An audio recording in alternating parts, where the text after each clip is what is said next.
Absolutely. I can rewrite this entire story into a single, seamless, cinematic American voice monologue. Just like someone sitting back and telling you the wildest thing that ever happened in their life in one continuous, natural emotional flow. It'll be 1,600 to 1,850 words, full of color and personality, with a real, lived-in American tone. No speechifying, just pure story, just like you asked. I'll make sure the language is relaxed and natural, favoring commas, dashes, ellipses, some classic American catchphrases, and little asides sprinkled in for flavor. No section headers, no artificial breaks, just a long, vivid, heartfelt retelling. And yes, I'll include all the legal twists, property law details, viral video moments, and that oh-so-satisfying ending. You ever have one of those moments where you feel in your bones that your life's about to go off the rails, and you're just hoping you'll land somewhere you can live with? That's exactly how it started for me. The first time I pulled up my grandfather's old gravel driveway, sun glinting across Wolf Mirror Lake like a knife edge, and I felt, for the first time in years, a sense of real ownership, not just a name on a deed, not a box checked off at a bank, but a gut-deep certainty, blood-in-the-dirt kind of belonging. This land, this lake, the house, every inch of shoreline. Avery property, since before the word private meant anything to a lawyer. You know what I mean? I'm Milo Avery, 38. Used to work as a federal land surveyor for the Department of the Interior. Now I consult, mostly on reservoir compliance and dam inspections. That sounds a lot more exciting than it is, unless you happen to love paperwork or disasters. But this place, my place, wasn't just some project.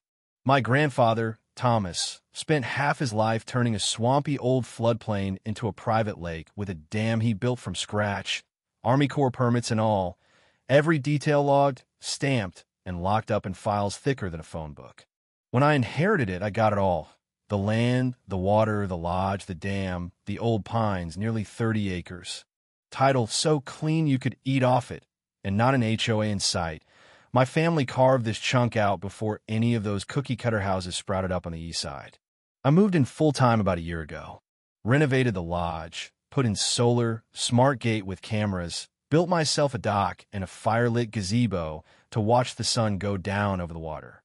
Finally quit paying for a shoebox in the city. I was ready for quiet, for peace. Didn't even last a season. First, it was just kids cutting through the brush, then beer cans on my lawn, barbecue smoke drifting across the water. One morning, I'm sipping my coffee, and there's 4 canoes parked on my shore, families pitching tents by my gazebo, fairy lights strung up like they're setting up for a wedding. I thought, okay, maybe they're lost. Maybe it's a family reunion. Nope. Next weekend, bigger crowd. Tents, speakers, folding tables, some guy fishing off my dock like it's a public park. Trash everywhere, grass trampled, plastic hooks screwed into my trees for hammocks.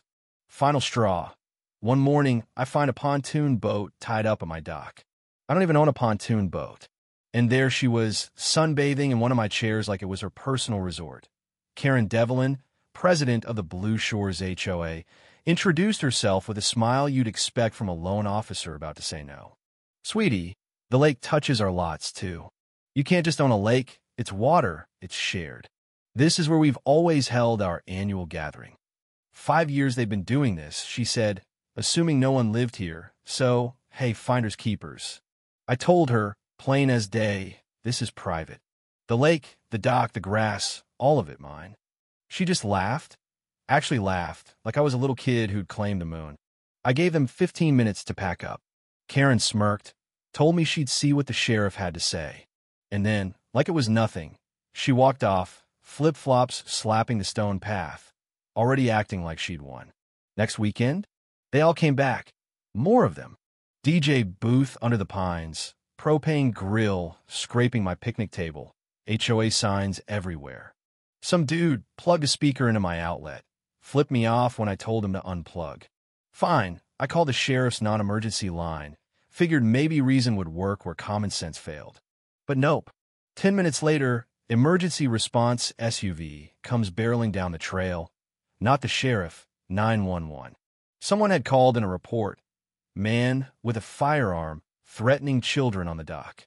Me. Suddenly, I'm face down on my own deck, zip-tied, deputies barking hands, while Karen consoles two teenagers with beach towels like they just stormed Normandy. I try to explain, show my ID, point them to the deed in my desk. Finally, after what felt like a lifetime, the deputies realize who I am. Owner, deed holder, not a gun in sight. They let me go, mutter apologies, even offer to help clear the crowd. Karen's right there with her clipboard and politician smile, telling the cops this is just a confusion over boundaries, that it's a community event, tradition, summer celebration. Why all the drama? I said, get your people off my land. She shrugs, tells the deputies it's always been shared. She was just concerned for the kids. They don't move. Civil matter. One of them says, needs reviewing. Karen walks off, raising her wine glass like she's queen of the lake. That night, I filed reports, false 911 call, trespassing, damage, illegal use of utilities. Scanned in every document, deeds, maps, Army Corps permits, GPS coordinates, every clause that put this land in my name. But I knew this wasn't over. Karen had made her move. Now it was my turn. No more calling the sheriff. I went forensic, dug through every file my grandfather left behind, permits, county records, the original 1974 Army Corps authorization, which spelled out in black and white, retention zone designated as private use, non-navigable, non-public access. Pulled up GPS parcel data, stamped by the county, everything lining up. But here's where it gets fun. Turns out, 6 months back, Blue Shores HOA had filed an updated community map with the county. And on that map, surprise, surprise, a faint dotted line magically extended the HOA's community recreation zone, right up to my side of the lake. Not legally binding, but it was there, filed, subtle, just enough to make a mess if nobody checked. Guess who filed it? Karen Devlin herself, citing historical use. Well, my ass. I dug out aerial surveys, photos back to 1975, zero trails, docks, or anything on their side. Even found a private agreement from 1982 between my grandfather and the county water department, making it crystal clear unauthorized use by non-title holders is trespass. Scan it all, digital armory, ready for war. Called in an attorney, Alex Lynn, specialist in property and HOA overreach. We drafted a cease and desist, 3 pages, every line citing law and precedent, served to Karen in person. She took it like a slap in the face. Didn't stop her, though. That weekend, I wake up to the sound of shovels, Karen's army building a trail 4 feet wide, wood frame steps running right across my property, terminating at my fire pit. Signs everywhere. Public lake access, HOA recreational entry. Even a fake historic plaque. Established 1998. Hell, I nearly choked. I took photos, filmed the whole thing, time-stamped everything, narrated like a nature documentary. Then, cameras, motion detectors, bigger signs, private property, trespassers prosecuted, active surveillance. And, just to be sure, a geofence perimeter alarm that pinged my phone every time someone crossed the line.